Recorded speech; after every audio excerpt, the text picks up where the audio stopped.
Welcome to the deep dive.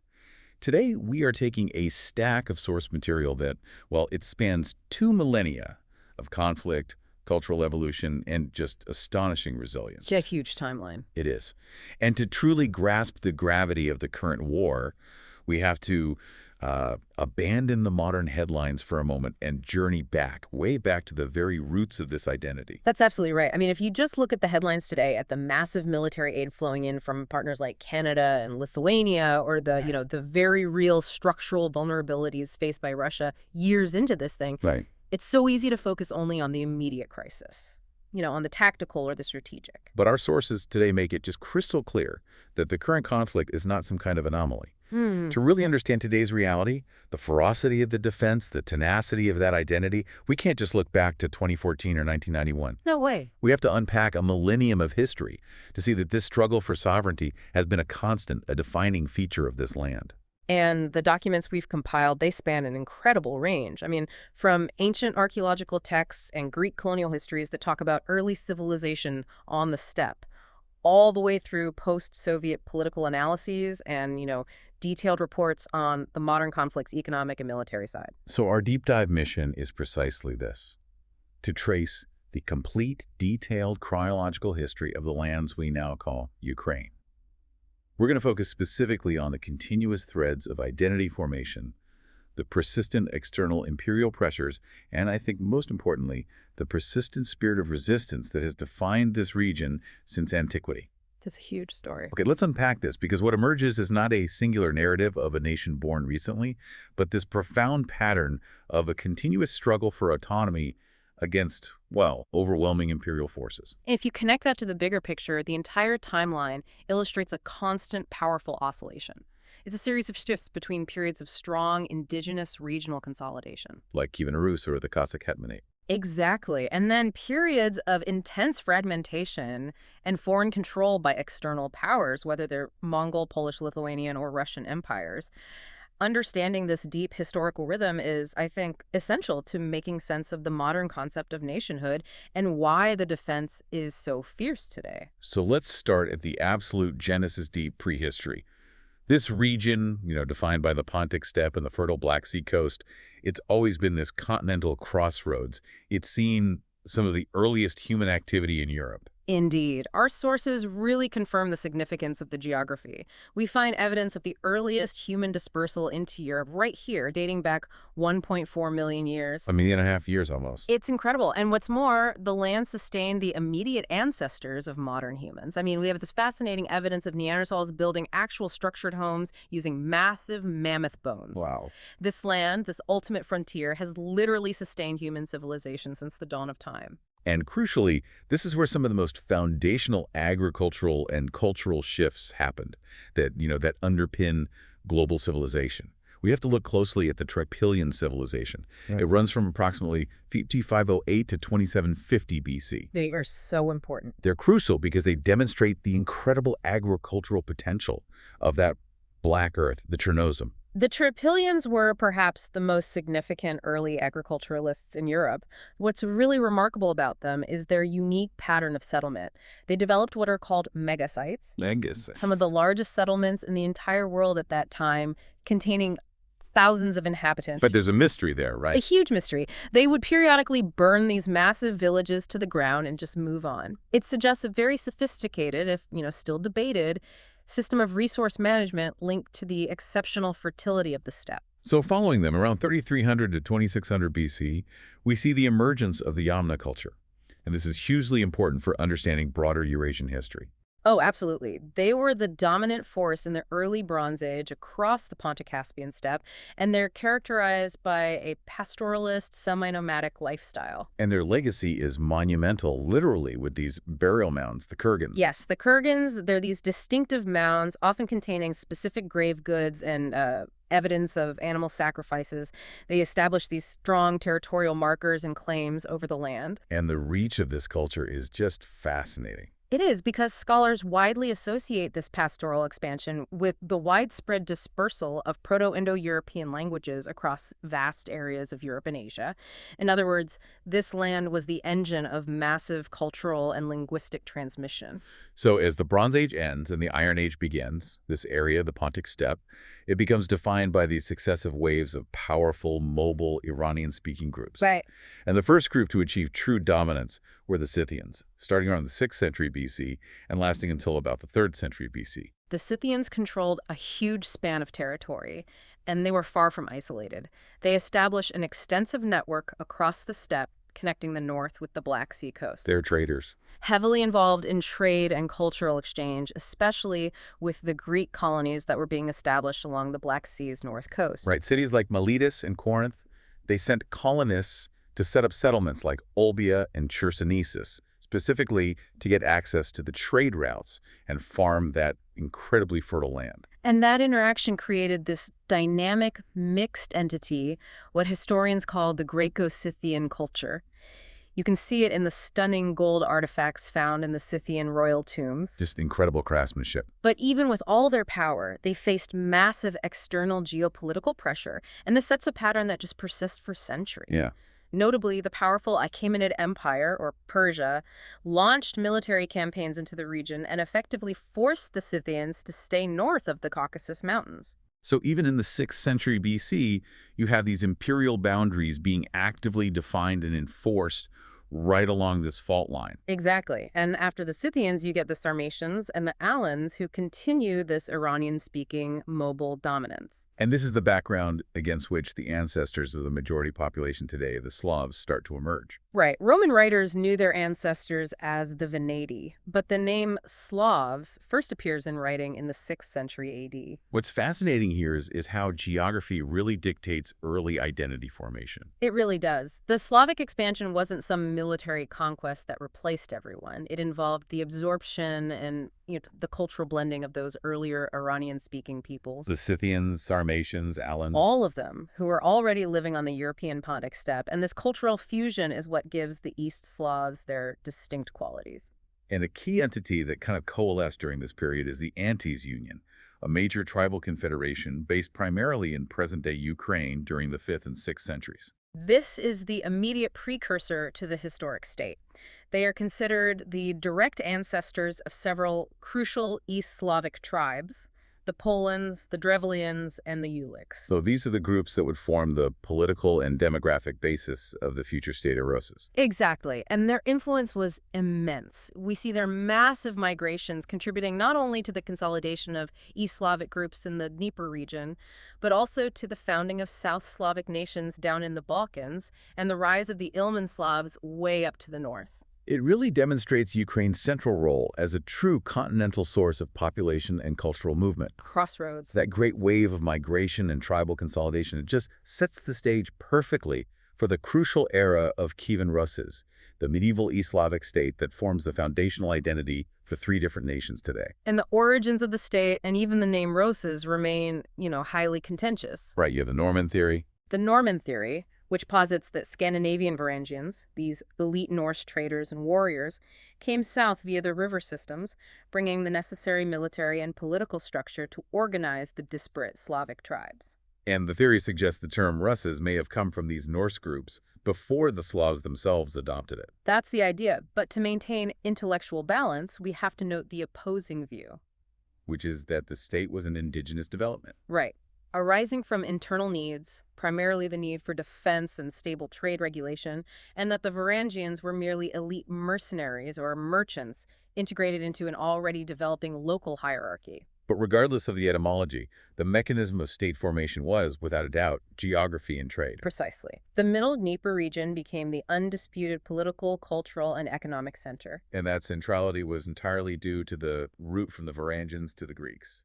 That crucial trade corridor running right along the Dnieper River, linking the Baltic furs and resources to the ultimate prize, the wealth of Constantinople.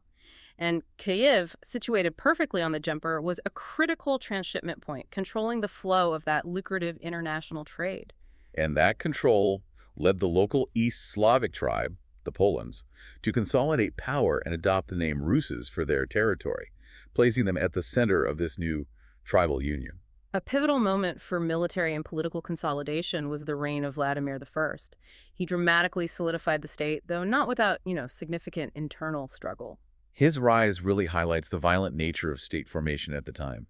He initially fled to Scandinavia in 977 after a dynastic struggle with his half-brother Yaropolk. But he came back. He came back with a massive force of Varangian mercenaries to reclaim power, defeating Yaropolk and integrating surrounding territories. But his greatest political and cultural achievement, I think we'd agree, was the formal acceptance of Orthodox Christianity. For sure. But Vladimir is often solely credited with the conversion in 988, and the Christianization of Kievan Rus was a much longer, more complicated process. It started long before the state was fully formed. Right. Sources mention early Christian presence among Greeks in the Black Sea colonies as early as the 1st century AD, and the Goths, who passed through, also adopted Arian Christianity. And even politically, you see early conversions among key figures like Princess Olga of Kiev, a whole generation before Vladimir. So this nuanced view is important. The conversion was both a political choice, A choice to align the state with the most sophisticated empire of the time, Byzantium. and a gradual cultural shift. By formalizing that connection to Orthodox Christianity, Vladimir did more than just adopt a religion. He solidified the state's cultural direction, setting it distinctly apart from the Catholic West and defining its Byzantine heritage. The Rus state reached its zenith under Yaroslav the Wise and maintained a degree of unity under Mstislav the Great, who died in 1132. But after Mstislav's death, the system of dividing lands among competing relatives. It led to intense feudal fragmentation. The princes moved their power bases out of Kiev, seeking their own autonomy and resources elsewhere. And that internal weakness, that fragmentation, it basically invited catastrophe. In the late 1230s, the Mongols under Batu Khan and his brilliant general Subutai arrived with devastating forces. They were highly organized, weren't they? Extremely. They used superior siege tactics, which they'd perfected in China, to systematically overwhelm the defenses of these fragmented principalities. And the brutal assault culminated in the complete destruction and fall of Kiev in 1240. The sources describe the devastation as just immense, with massive depopulation and fragmentation. It's the event that definitively marked the collapse of a unified Kievan Rus. It just forever changed the trajectory of Eastern Europe. And the majority of the surviving principalities, they became tributary states under the Golden Horde. Right. Forced to pay heavy annual taxes, the Yarlik, and submit to the political authority of the Mongol Khans. And this forced submission and economic drain, it reverberated for centuries. It severely stunted the region's economic and political development. But it's important to note, though, that during this time, the Orthodox Church, which often enjoyed Mongol protection, played a crucial role in preserving the cultural and spiritual identity of the Rus' people. A very important point. While the Demirpur heartland suffered under the Golden Horde, a separate, powerful legacy of Rus' traditions continued to flourish in the West, the Kingdom of Galicia-Volhynia. Which emerged right out of that fragmentation. Exactly. This Western kingdom sought to preserve and consolidate the traditions of Rus' independence. Roman the Great achieved remarkable success in uniting Galicia and Volhynia between 1197 and 1205. And by briefly seizing control of Kiev, he symbolically claimed seniority among all Rus' princes, representing that unified tradition of Rus'. After the Mongol devastation, the desire for independence was paramount, and that prompted an attempt to align with the West. Roman's son, Daniel of Galicia, sought an anti-Mongol coalition. And this leads to him being crowned King of Ruthenia, Rex Russia, by a papal legate in 1253. That coronation was a profoundly symbolic act. It demonstrated a conscious alignment with Western diplomacy and, importantly, Western Christianity, even while the kingdom adhered to the Orthodox faith. But that military coalition against the Mongols, it never really materialized. No, it didn't, due to political divisions in Europe. But Daniel established major cultural and trade cities like Lviv and Kholm, solidifying a distinct Western Rus' cultural hub that was exposed to European political currents. However, the geopolitical pressures of the 14th and 15th centuries were just overwhelming. As the Golden Horde waned, other powers rushed in. And the majority of Ruthenian territories fell under the rapidly expanding Grand Duchy of Lithuania, while Galicia itself was absorbed into the Polish kingdom. The Lithuanian phase is fascinating, though, because initially the Grand Duchy was culturally permissive. It was. It kept many local Ruthenian traditions, language, and law.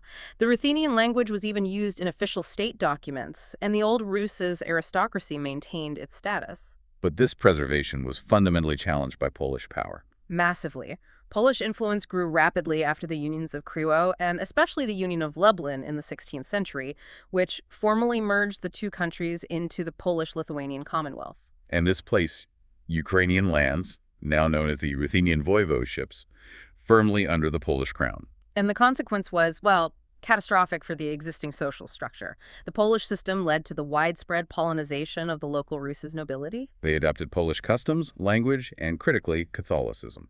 And this process systematically created a widening social and religious gap. On one side, you had a Polish-speaking Catholic landowning elite, and on the other, the vast majority of the population, the Orthodox Ruthenian-speaking peasantry, who were increasingly subject to harsh serfdom. And that fragmentation of class, language, and religion just set the foundation for serious future conflicts and, well, revolutionary change.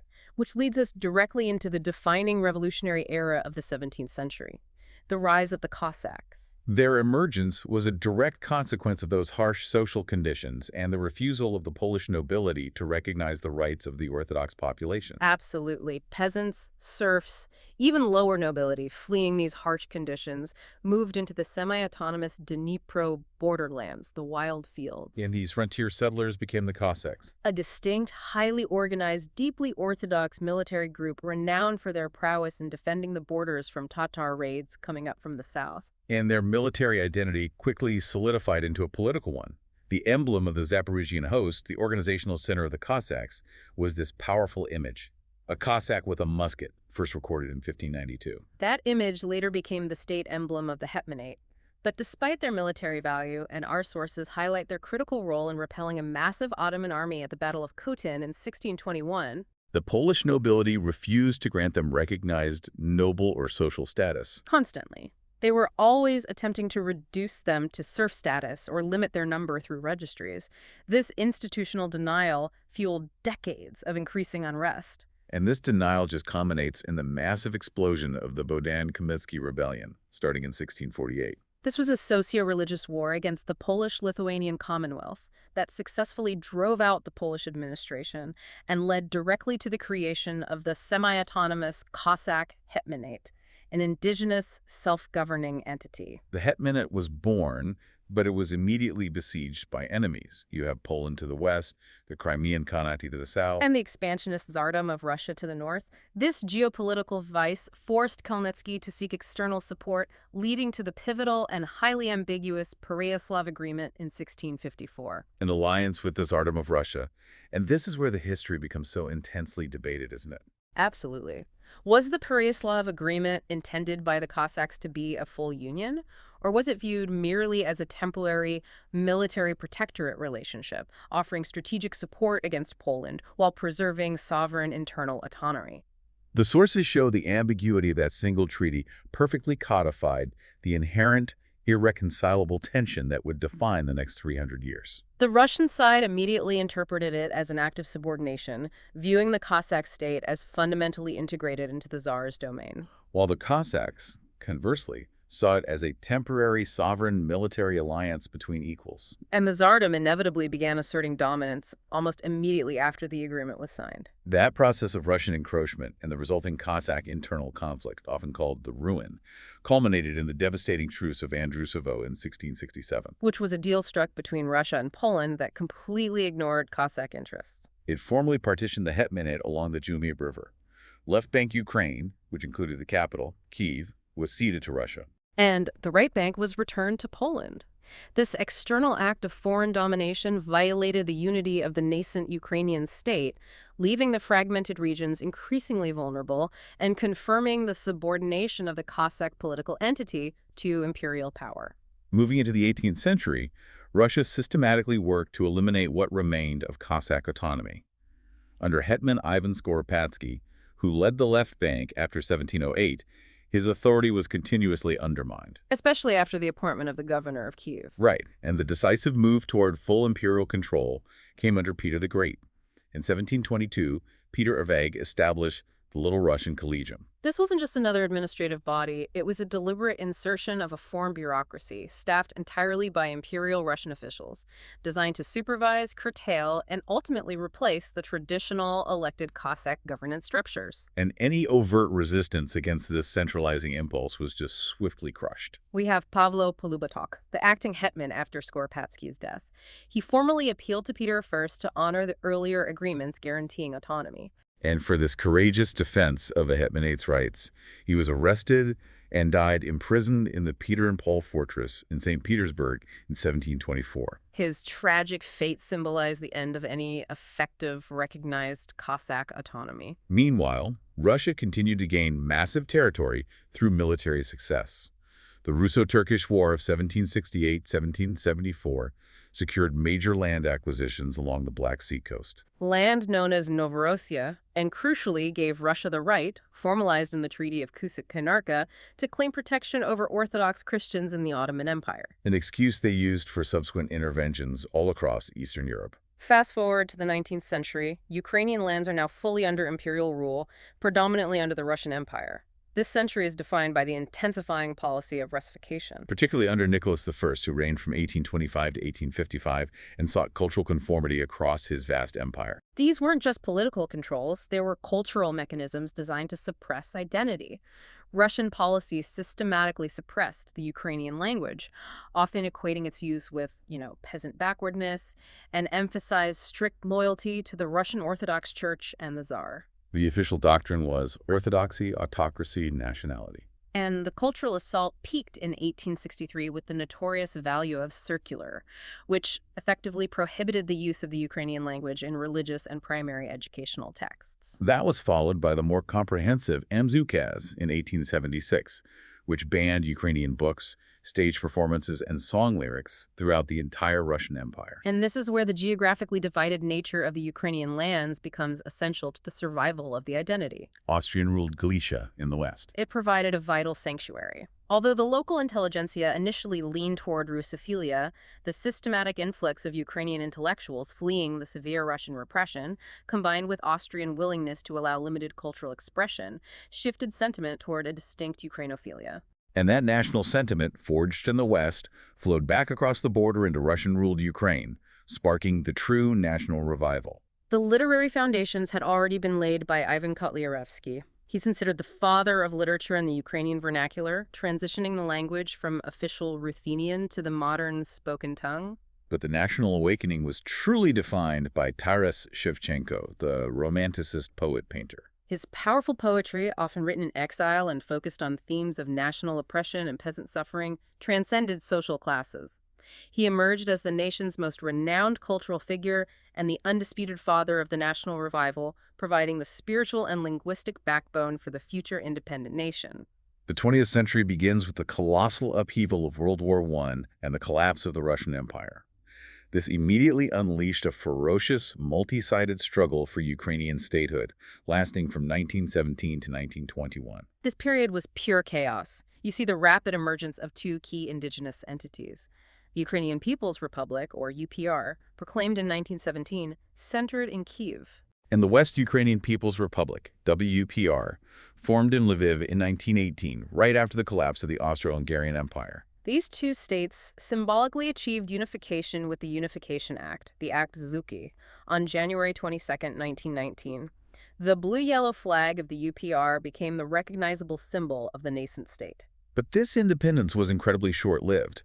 It was besieged by constant military conflict against Bolshevik forces, Polish troops, and White Army factions, all vying for control. And the Bolsheviks ultimately won. By 1921, after the Soviet-Ukrainian War, the lands were once again divided by external powers. Eastern and Central territories became the Ukrainian Soviet Socialist Republic, a founding part of the USSR. While Western Ukraine, Galicia, and Volhynia was absorbed by Poland, Romania, and Czechoslovakia. Under Soviet rule, the 1920s brought initial political liberalization known as Ukrainization, but this was coupled with economic tragedy. The early policy of war communism caused widespread economic damage and a severe famine from 1921-1923, claiming up to 1 million lives. The new economic policy, the NEP, brought a brief recovery, But this was quickly reversed by Stalin's determined, brutal push for rapid industrialization and forced agricultural collectivization. Which leads us to the Holodomor, the man-made famine of 1932-33. This horrific event, the term literally means hunger extermination. It was engineered through deliberate, systemic policies. The state imposed impossibly high grain requisition quotas on Ukrainian peasants and implemented punitive measures, including forbidding movement from villages, effectively sealing off the starving populace. The scale of the tragedy is difficult to fully comprehend, but the political mechanism is clear. Several million Ukrainians died from starvation. And crucially, contemporary sources confirm that Moscow continued exporting over 1 million tons of grain to international markets while the population starved. This wasn't just a consequence of collectivization failure. No, it was a deliberate strategy that devastated the rural population, the backbone of Ukrainian identity, serving as a stark warning against any resistance to Soviet authority. And following this agricultural devastation, the state then turned on its intellectual and political class.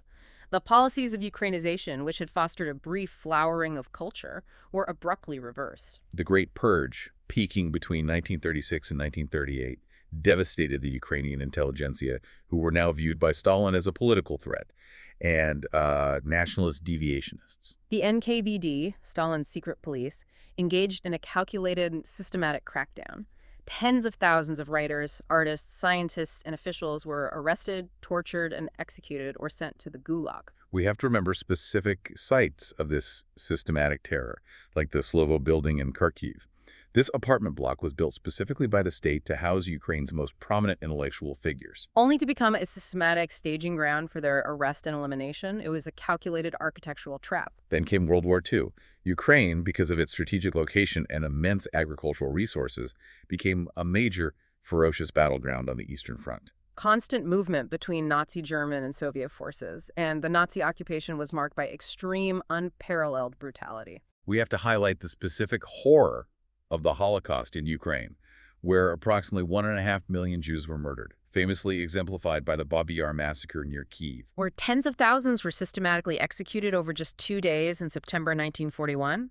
The massive Soviet Operation Bagration in 1944 ultimately succeeded in pushing the Germans entirely out of Ukrainian territory. But as we've discussed before, liberation under Soviet control did not bring freedom or peace. By 1944, harsh NKVD reprisals were enforced. Mass arrests, deportations, and executions against anyone suspected of collaboration or harboring nationalist sentiments. And the long tradition of resistance continued. Small, organized groups of UPA partisans, especially in the thick forests of western Ukraine, maintained an active armed insurgency against the Soviet regime well into the early 1950s. Before that movement was eventually crushed by overwhelming force. The post-war decades brought a period of political stagnation, particularly under Leonid Brezhnev. Ukrainian Communist Party leaders, like Volodymyr Shcherbysky, focused primarily on executing rigid Kremlin policy. And Russification intensified significantly in the education system and public life, systematically sidelining the Ukrainian language and culture. Meanwhile, the KGB maintained severe political repression, actively targeting dissidents and cultural figures like the poet Vesel Stus, who advocated for Ukrainian language rights and political autonomy. But despite the repression, underground movements persisted, circulating banned works through samizdat. And the Soviet era ended not with a gradual political shift, but with a massive, catastrophic bang that fractured the entire system, the Chernobyl Disaster of 1986. On April 26, 1986, Reactor 4 of the Chernobyl nuclear power plant exploded due to a flawed design and operator error during a safety test. The immediate human cost was high. 2 plant workers died that night, and 28 emergency workers succumbed to acute radiation sickness shortly after. Over 100,000 people were evacuated from Pripyat and surrounding areas, leaving behind a heavily contaminated exclusion zone. The political consequences were equally profound. The Soviet government's denial, its failure to adequately warn the population, and its initial secrecy regarding the fallout galvanized local independence movements. Groups like RUK, the People's Movement of Ukraine, gained significant political momentum in the late 1980s by focusing on environmental and cultural issues. This tragedy exposed the moral and operational bankruptcy of the Soviet system, contributing directly to the momentum that dissolved the Soviet Union 5 years later. The collapse of the Soviet Union in 1991, confirmed by a massive referendum vote for independence, led to the founding of the modern Ukrainian state. But this new state immediately faced immense geopolitical challenges. Starting with the question of nuclear weapons, we have to start with the most critical security development of the 1990s, the Budapest Memorandum on Security Assurances, signed in December 1994. This agreement is absolutely central to understanding the current conflict's international dimension. It was monumental because Ukraine inherited the world's third-largest nuclear arsenal after the USSR's dissolution, approximately 1,900 strategic nuclear warheads. And Ukraine agreed to surrender and dismantle all of these weapons, becoming non-nuclear. In return, the signatory powers, including the US, the UK, and Russia, provided assurances of Ukraine's sovereignty, territorial integrity, and independence. But this is the crucial legal distinction we have to emphasize. The assurances were defined as political commitments, backed by diplomatic weight. Not legally binding security guarantees that would necessitate mutual military defense like Article 5 of the NATO Treaty. Their enforcement relied solely on the goodwill and political reliability of the signatories. A critical caveat that would have terrifying existential implications when Russia tested it 20 years later. And economically, the 1990s were just a period of catastrophe. The country saw destructive hyperinflation, and national output fell to less than half of what the Ukrainian SSR's GDP was. Even though the land was rich and the industrial base was massive, the political transition opened the door for complex and destructive schemes. This is how the oligarch class was born. The privatization schemes of the 90s, often involving insider vouchers, and the quick asset stripping of massive Soviet enterprises, steel mills, energy companies, mines. It effectively legalized the plunder of the state. These powerful individuals, the oligarchs, converted state assets into private wealth and political leverage almost overnight. Ukraine's economy, which was comparable to Poland's at independence, shrank dramatically, leading to stagnation for ordinary Ukrainians. And creating deep, visible public frustration against the political establishment, setting the stage for future revolutions. That background crisis boiled over, leading to the Orange Revolution in 2004-2005. It was directly sparked by deep political cynicism, fueled by the 2000 murder of journalist Georgy Gangadze and the resulting Kuchma-Gate scandal, which severely damaged then-President Leonid Kuchma's image. The 2004 presidential election itself was marked by incredible drama and suspected foreign interference. The pro-Western opposition candidate, Viktor Yushchenko, was severely poisoned by a massive dose of TCDD dioxin during the campaign. He survived, but his face was permanently scarred, bringing international attention and raw drama to the contest. Initial fraudulent results favored the Russia-friendly incumbent, Viktor Yanukovych, amidst widespread allegations of ballot stuffing and manipulation. But what followed was a watershed moment in post-Soviet history. Massive peaceful protests, organized largely by students and civic groups, successfully mobilized to overturn the fraudulent result through sustained civil disobedience. This mass mobilization of the Orange Movement led to a Supreme Court ruling requiring a rerun election, which Yushchenko won with 52% of the vote. It was a triumph of civic organization and peaceful resistance, but the electoral map also revealed a deep regional fault line running through the country. With western and central Ukraine supporting the pro-European goal and eastern and southern regions remaining loyal to the Russia-friendly narrative. Critically, the political fragmentation didn't disappear after the revolution. The revolution had forced a shift to a parliamentary presidential system, which contributed to chronic instability. So Yanukovych managed to become prime minister again in 2006, leading to constant political deadlocks that necessitated snap elections in 2007. The goal of pro-European integration was often sidelined by all the internal political fighting. Meanwhile, Russia was actively using its leverage to maintain influence. In 2009, a major gas conflict occurred when Russia completely cut off gas supplies to Europe via Ukraine during winter.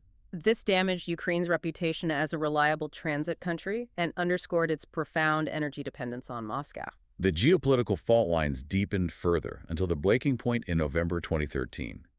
The then-president, Viktor Yanukovych, suddenly halted the preparation and signing of the association agreement with the European Union, opting instead for closer economic ties with Russia under pressure from Moscow. This unilateral decision immediately triggered mass civil unrest, marking the start of the Euromaidan protests. The protests for European integration began in Kyiv's Independence Square, Maidan Nezalezhnosti, quickly morphing into the Revolution of Dignity. The core demand wasn't just EU integration, but dignity, rule of law, and an end to endemic corruption. Tensions escalated dramatically after riot police, The Berkut violently dispersed peaceful student demonstrators on November 30th. This brutality intensified public outrage, leading to even larger crowds returning. By February 18, 2014, the confrontations turned deadly. Security forces deployed, firing both rubber bullets and live ammunition, including from automatic weapons and sniper rifles, leading to dozens of civilian casualties. Protesters fought back, defending the square with rocks, Molotov cocktails, and increasingly firearms. The volatility is evidenced by protesters breaking into, sacking, and setting fire to the headquarters of Yanukovych's Party of Regions. Amidst this escalating violence, Parliament finally acted. In February 2014, Parliament overwhelmingly voted to remove Yanukovych from office, citing his abandonment of constitutional duties and the lethal violence used against citizens. He fled to Russia, and the Revolution of Dignity was complete, having successfully defended the country's pro-European trajectory, but triggering Russia's swift, predetermined move on Crimea. The moment Yanukovych was removed, the conflict immediately shifted from internal political struggle to external invasion.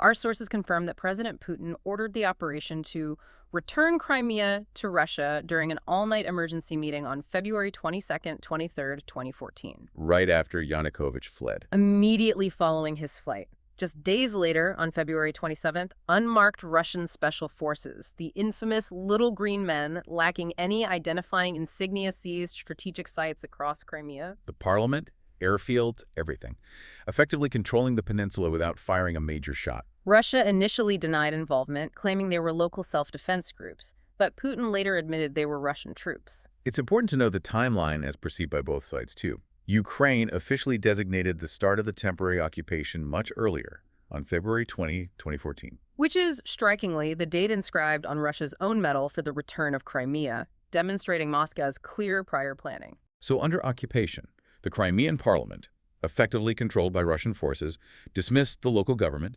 installed the pro-Russian Aksionov administration, and scheduled a non-constitutional referendum. On March 11th, the Crimean authorities declared independence, directly citing the Kosovo precedent, which Russia had historically staunchly opposed, as legal justification for the annexation. Most international analysts rejected this, comparing the forced annexation held under military occupation to similar historical territorial grabs like Nazi Germany's actions in Austria and the Sudets. Regardless of international condemnation, the referendum was held, claimed overwhelming support, and Russia formally incorporated Crimea on March 18, 2014. This was the first major military violation of the 1994 Budapest Memorandum. And the annexation paved the way for the war in Donbass. Pro-Russian unrest, heavily fueled and later supplied by Russia, led to the self-proclaimed Donetsk and Luhansk People's Republics. Fighting rapidly escalated between the nascent Ukrainian military and these separatist forces, supported by Russian volunteers and equipment. Crucially, Russian military involvement went way beyond providing political support and arms. Sources note clear evidence of regular Russian forces entering Ukraine. Forces, still operating without insignia, were identified entering the town of Amvrosievka as early as August 24, 2014. By August 28th, NATO claimed that at least 1,000 Russian soldiers were operating directly inside Ukraine. A fact Russia repeatedly and falsely denied. The conflict quickly devolved into a protracted war in the east. By December 2015, the tragedy was immense. Over 9,100 people, most of them civilians, had died, and massive displacement occurred, creating a significant humanitarian crisis. Despite the war in the East and the internal political struggles, Ukraine pursued significant reforms aimed at integrating with the West and shedding its Soviet past. They adopted necessary lustration and decommunization laws, removing Soviet symbols and renaming thousands of settlements. They also secured major Western integration milestones, signing the EU Deep and Comprehensive Free Trade Area in 2016 and gaining visa-free travel to the Schengen area in 2017. However, observers noted that crucial internal reforms, especially concerning the judiciary and anti-corruption measures, were agonizingly slow. Often hampered by old local authorities and entrenched oligarchic interests that were resistant to change. The prelude to the full-scale invasion of 2022 began visibly in March 2021. Russia launched a massive military buildup near Ukraine's borders, intensifying through October and including forces positioned within Belarus. Despite repeatedly denying any attack plans, President Putin publicly challenged Ukraine's sovereignty and historical right to exist as an independent state. And preceding the military operation, Russia systematically weaponized energy dependence. Sources show that the Kremlin's preparations began well before February 2022, slowing gas supplies and emptying storage across Europe. After the full-scale invasion, Russia shut down its two major gas pipelines, Nord Stream 1 and the Yamal-Europe pipeline, to Germany and Central Europe, causing a massive calculated supply and price shock across the continent aimed at fracturing European unity. While Russia prepared, Ukraine was also developing its military capabilities. The Armed Forces of Ukraine, the AFU, maintained important institutional structures necessary for a modern defense, Including the Central Directorate of the Nuclear, Biological, Chemical Defense Troops and the Radio-Electronic Warfare Corps. Furthermore, between 2016 and 2018, there was significant de-Sovietization of military unit names to align the armed forces structurally and symbolically with national identity. distancing them from the Red Army tradition. The full-scale invasion was launched dramatically on February 24, 2022, across three fronts: from Russia, from Belarus, and from Crimea. The immediate economic impact was staggering. Ukraine's GDP decreased by almost 19% in 2022. But showing extraordinary resilience and buoyed by Western aid, the economy impressively returned to positive growth in 2023 and 2024. The current situation, spanning 2023 to the present, is defined by intensified Russian use of cheap, mass-produced drones and highly destructive ballistic missile attacks aimed at infrastructure and cities. And we see critical reports detailing how Ukrainian forces are facing critically low ammunition stocks, particularly for sophisticated air defense systems like the U.S.-provided Patriot. Which are vital for intercepting these high-value ballistic threats. This brings us to the astonishing, unprecedented level of international assistance that reflects the geopolitical stakes. Western support has been massive, covering financial, training, humanitarian, and military aid. For example, Canada alone has committed $2.45 billion in loans, $620 million directly to the government, and $50 million specifically for mine clearing, alongside substantial cybersecurity aid. Training has been continuous and crucial, including multinational efforts like Operation Unifier and Operation Interflex, and the commitment is geographically wide-ranging, demonstrating global solidarity. This includes centralized procurement of ammunition through the European Defense Agency and very specific, almost symbolic donations. We've seen Lithuania's extraordinary crowdfunding effort raising $5.4 million to procure a Bayraktar drone. Demonstrating powerful international solidarity from allies like Estonia and Finland, providing anti-tank weapons and communications systems. Here's where it gets really interesting for strategic analysis. The massive structural gap between the Kremlin's stated imperial goals and its actual military and economic means. Russia is accumulating significant, potentially irreversible vulnerability. Estimates suggest casualties killed and wounded could be around 1.2 million Russians, a crippling number. Furthermore, the military relies heavily on external support from pariah states like China and North Korea for necessary munitions and technology. Russia also uses a shadow fleet, an illicit shipping network it secretly operates but doesn't officially own, to sustain its sanctioned energy trade, showing structural weakness and legal evasion. And the high cost of manpower recruitment is now forcing a return to involuntary mobilization, which generates considerable societal cost and internal dissent. And finally, the structural clash is intensifying. The reliance on ultranationalist, often far-right support within Russia is necessary for war morale, but this clashes fundamentally with Putin's underlying multi-ethnic imperial model, creating a deep ideological contradiction within the system. The ultimate strategic reality lies in the contrast in collective power. The combined GDP of NATO, non-NATO EU states, and America's key Asian allies stands at over $63 trillion. Versus Russia's GDP, which is on the close order of $2 trillion. The Western hesitation and escalation anxiety, which has driven incremental aid rather than decisive support, has effectively masked this enormous collective structural advantage. If the full power of that $63 trillion coalition were leaned in, the structural reality is that Russia faces long-term, irreversible economic exhaustion. So Russia's vulnerability is less about short-term battlefield losses and more about a fundamental, unsustainable misalignment between its imperial ambition and its economic capacity. This deep dive has traced a complex, continuous, millennium-long timeline. We started with the ancient Rus's identity forged along the Dnieper trade route, moved through centuries of fragmentation under Polish, Lithuanian, Mongol, and Russian domination, punctuated by devastating, politically engineered events like the Holodomor and the Great Purge. And the consistent, enduring theme from the Cossack Uprisings against the Commonwealth, the cultural resistance of the 19th century, right up to the popular mobilizations of the Orange Revolution and the Revolution of Dignity, is the relentless quest for sovereignty and the fierce, continuous resistance to external imperial pressure. That brings us full circle to the immediate security implications of the 1994 Budapest Memorandum.